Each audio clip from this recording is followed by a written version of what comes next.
Hello friends, welcome to SK motor work Silchar. দাদা আমার কাছে গাড়ি লিয়ে আসলো বেনোটা, যেটা তাই দরজা খোলা অবস্থায় ব্যাক করিসটা গাড়িটা দরজা বেন্ড হয়ে গেছিল পুরা দরজা। পয়লা আসলে তাই পেইড সার্ভিস করানি লাগি। পরে আমি জিজ্ঞাসি ইন্স্যুরেন্স আছে, দাদা বলছে ইন্স্যুরেন্স আছে।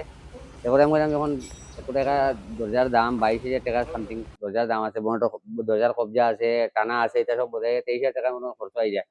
প্লাস আবার রং করাইতে হয়, পলিশ করাইতে গাড়ি মে খরচ বেশি হইতে ক্লেম করিলাম। ক্লেম করাইন গিয়া দরজা নাই বলে বল দরজা মানে লাগিয়েছে টাইম পাবে, ও এলে গিয়ে তোর সময় লাগিয়েছে এমনি। মানে ক্লেমও সবকিছু শেষ হয়ে গেছে, প্রসেস সবকিছু করা শেষ। এখন দাদা আইসুন গাড়ি নিতা, দাদা গাড়ি কিরকম হয়েছে? পুরা বাম্পার আগুন তো হয়ে গেছে পুরা। কোনো কৈফত কিছু না না বুঝা না যায় রং করা?